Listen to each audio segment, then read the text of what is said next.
se inscreva no canal, curta e compartilhe. Temos vídeos novos todos os dias, 2 vezes por dia. A Chorona do Buraco do Padre. Essas palavras ecoavam na mente de André enquanto ele ajustava a câmera em seu tripé improvisado. Ele estava determinado a capturar algo que ninguém jamais havia registrado antes, o som dos lamentos noturnos vindos da gruta conhecida como Buraco do Padre. A lenda dizia que uma mulher chorava ali todas as noites, mas ninguém sabia quem era ou porquê. O lugar já era temido pelos moradores locais. Muitos juravam ter ouvido soluços distantes ao passar perto da entrada escura da caverna. Diziam que quem se aventurasse muito perto nunca mais voltava. Mas André era um cético nato. Para ele, tudo não passava de superstições alimentadas pelo medo humano. Ele queria provar isso com suas próprias mãos, ou melhor, com sua câmera. Naquela noite, o ar estava pesado, como se até mesmo a natureza estivesse em silêncio à espera de algo. O caminho para o Buraco do Padre era escuro e sinuoso, cercado por árvores altas cujos galhos pareciam dedos retorcidos prontos para agarrar qualquer desavisado. Cada passo que André dava fazia o chão render sob seus pés, ampliando ainda mais o desconforto. Quando finalmente chegou à entrada da gruta, sentiu um frio incomum percorrer sua espinha. Não era apenas o vento cortante da madrugada, era algo diferente, algo que parecia vir das profundezas da própria terra. Ele posicionou a câmera cuidadosamente, certificando-se de que o microfone estivesse funcionando corretamente. Tudo parecia normal, exceto pela quietude opressiva ao redor. Então, aconteceu. Um som suave, quase imperceptível, começou a surgir no fundo da escuridão. Era um choro baixo, entrecortado por soluços profundos.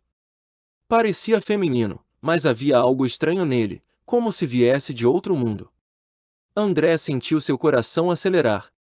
Ele tentou racionalizar aquilo, dizendo a si mesmo que poderia ser algum animal ferido ou o vento brincando com sua imaginação. Mas quanto mais ele ouvia, mais claro ficava que aquele som era humano. E vinha de dentro da caverna. Ele hesitou por um momento, lutando contra o instinto de sair correndo. Sua curiosidade, no entanto, falou mais alto. Ele decidiu entrar alguns metros, apenas o suficiente para gravar algo mais concreto. O que ele não sabia é que esse seria o primeiro passo em direção ao desconhecido. Enquanto adentrava a escuridão, percebeu que o choro mudava de intensidade conforme avançava. Era como se estivesse sendo conduzido por ele.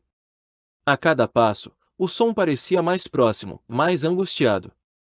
E então, sem aviso prévio, uma rajada de vento gelado soprou em seu rosto, apagando a lanterna que carregava. Foi quando ele viu, ou pensou ter visto, uma figura branca movendo-se rapidamente entre as sombras. André recuou assustado, tropeçando em pedras soltas e caindo de joelhos no chão úmido. Quando conseguiu recuperar a lanterna, o choro havia cessado completamente. Ele estava sozinho novamente, mas algo dentro dele sabia que aquela experiência não terminaria ali. Havia algo naquele lugar que não queria ser esquecido. No dia seguinte, André retornou à cidade exausto e abalado. Ele mal conseguia dormir, pois a imagem daquela figura branca continuava assombrando seus pensamentos. Decidiu procurar respostas nos habitantes locais, aqueles que conheciam bem as histórias antigas sobre o Buraco do Padre. Talvez eles pudessem oferecer alguma explicação para o que ele testemunhou. A primeira pessoa com quem conversou foi Dona Maria, uma senhora idosa que vivia na beira da floresta próxima à gruta. Ela o recebeu com olhos cansados, mas cheios de sabedoria. "Você foi ao Buraco do Padre, não foi?", perguntou ela, antes mesmo que André pudesse falar. Ele confirmou, surpreso com a intuição dela. Dona Maria explicou que a lenda remontava muitos anos atrás, quando uma jovem chamada Isabela havia desaparecido misteriosamente na região. Diziam que ela fora abandonada pelo noivo, um padre que prometera casamento, mas acabou fugindo com outra mulher.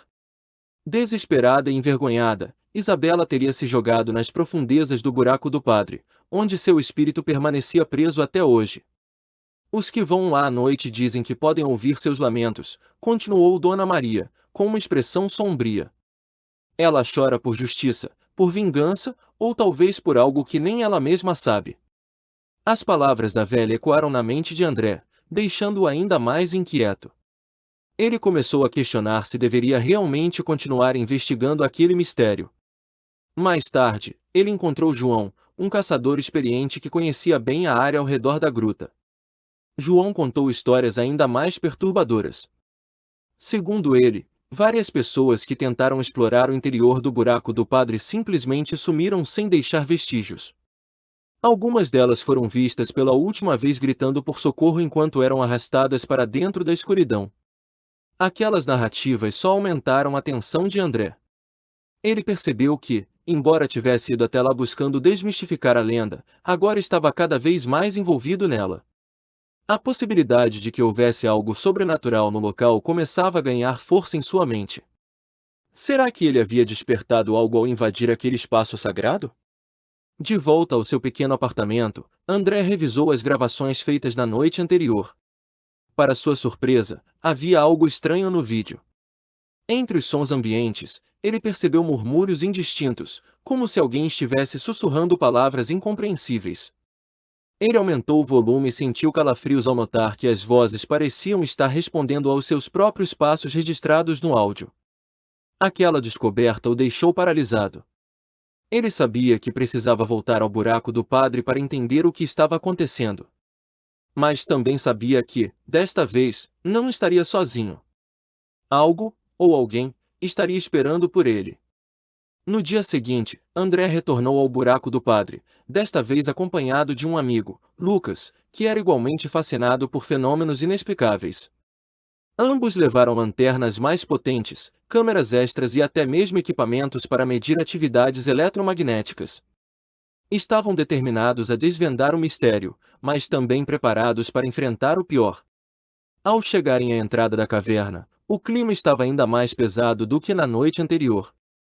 O céu estava coberto por nuvens densas, bloqueando qualquer traço de luz lunar.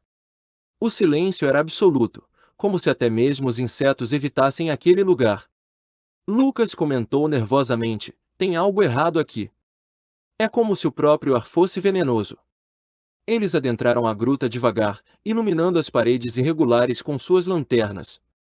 O choro logo começou a ecoar novamente, mas dessa vez parecia mais próximo e mais desesperado. Era impossível ignorar a sensação de que estavam sendo observados.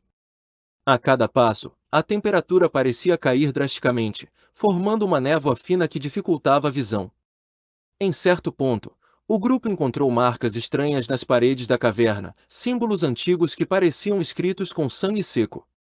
André reconheceu alguns deles como pertencentes a rituais religiosos proibidos. "Isso não pode ser coincidência", murmurou Lucas, segurando firme sua câmera. "Alguém usou este lugar para algo terrível." De repente, o choro transformou-se em gritos agudos, reverberando pelas paredes da caverna. Uma rajada de vento forte soprou, apagando as lanternas e deixando-os na mais completa escuridão. André tentou acender sua lanterna novamente, mas ela não funcionava. Foi então que ele ouviu algo sussurrar diretamente em seu ouvido: "Vá embora." Lucas, tomado pelo pânico, começou a correr de volta para a entrada da gruta. André hesitou por um momento, mas logo percebeu que não tinha escolha a não ser segui-lo. Enquanto corriam, ambos sentiram mãos invisíveis puxando suas roupas, como se tentassem impedi-los de escapar. Finalmente, conseguiram sair da caverna, ofegantes e tremendo de medo.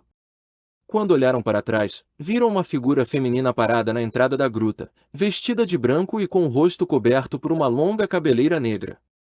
Seus olhos brilhavam como brasas vermelhas, e ela emitia um som que parecia uma mistura de choro e riso. Antes que pudessem reagir, a figura desapareceu, deixando apenas o eco de seus lamentos. Após a experiência traumática na caverna, André e Lucas decidiram consultar um especialista em fenômenos paranormais. Eles encontraram o professor Ribeiro, um historiador local que dedicava sua vida ao estudo de lendas e eventos sobrenaturais. Ele ouviu atentamente suas descrições e imediatamente reconheceu os sinais. "Vocês invadiram um lugar amaldiçoado", disse ele, com uma expressão grave. "Isabela não vai descansar enquanto não encontrar justiça." O professor explicou que o buraco do padre era originalmente um santuário pagão, usado para rituais de sacrifício antes da chegada do cristianismo. Quando o padre mencionado na lenda assumiu o controle da região, ele tentou purificar o local, mas acabou cometendo um erro fatal: enterrou Isabela viva após acusá-la falsamente de bruxaria. Desde então, sua alma vagava pelo lugar, presa entre a vida e a morte. Determinados a ajudar Isabela a encontrar paz, André e Lucas decidiram realizar um ritual de exorcismo sugerido pelo professor. Eles voltariam à caverna durante a lua cheia, munidos de objetos sagrados e orações específicas. Contudo, o professor alertou: se algo der errado, nenhum de vocês sairá vivo. Na noite marcada, o grupo retornou ao buraco do padre. A atmosfera estava ainda mais opressiva, como se o próprio ambiente estivesse consciente de suas intenções. Ao entrarem na caverna, o choro de Isabela ecoou com uma intensidade ensurdecedora. Ela parecia furiosa, como se soubesse que estavam tentando libertá-la. Enquanto iniciavam o ritual, André sentiu uma presença maligna pairando sobre eles. Os símbolos nas paredes começaram a brilhar em vermelho, e o chão tremeu violentamente. De repente, a figura de Isabela materializou-se diante deles, com olhos flamejantes e garras afiadas. Ela avançou contra Lucas, que gritou desesperadamente antes de desmaiar. André, apesar do medo, continuou recitando as orações. Ele percebeu que Isabela não era apenas uma vítima, parte dela havia sido corrompida pela energia maligna do local. Ela precisava de ajuda, mas também representava uma ameaça. Com a última palavra do ritual, uma luz intensa preencheu a caverna, e Isabela desapareceu em meio a um grito agonizante. Quando a luz se dissipou, André encontrou-se sozinho na caverna. Lucas estava inconsciente, mas vivo, e os símbolos nas paredes haviam desaparecido. O ar estava limpo, como se o peso que antes dominava o lugar tivesse sido removido. Ele sabia que Isabela finalmente encontrara paz, mas também sentia que algo ainda permanecia ali, uma sombra tênue que observava em silêncio. Nos dias seguintes, André notou mudanças sutis ao seu redor. As pessoas da cidade pareciam mais leves, como se um véu de tristeza tivesse sido erguido. Até mesmo Dona Maria sorriu ao vê-lo, dizendo: "Você fez o que ninguém teve coragem de fazer. Obrigada." No entanto, André não conseguia esquecer a sensação de que algo ainda o observava. Durante as noites, ele ouvia murmúrios distantes, como se Isabela estivesse agradecendo, ou talvez lembrando de que o mundo ainda guardava muitos mistérios. Ele decidiu compartilhar sua experiência online, criando vídeos detalhados sobre o caso. Embora muitos duvidassem de sua história, outros afirmaram ter vivenciado eventos semelhantes. André percebeu que, ao enfrentar seus próprios medos, havia tocado algo maior do que ele poderia compreender. Finalmente, ele visitou o buraco do padre uma última vez. A gruta estava tranquila, quase pacífica. Ele deixou um buquê de flores na entrada, como forma de homenagear Isabela. Enquanto se afastava, ouviu um último suspiro, suave e quase imperceptível. Sabia que ela estava em paz, mas também que o mundo ainda escondia segredos que ele talvez nunca entendesse completamente. Se você sente que essa história merece continuar sendo contada, considere nos apoiar no Apoia-se. Com sua ajuda, podemos trazer mais histórias sombrias como esta à tona, explorando os mistérios que assombram nossa imaginação. https://apoia.se/aleatoriode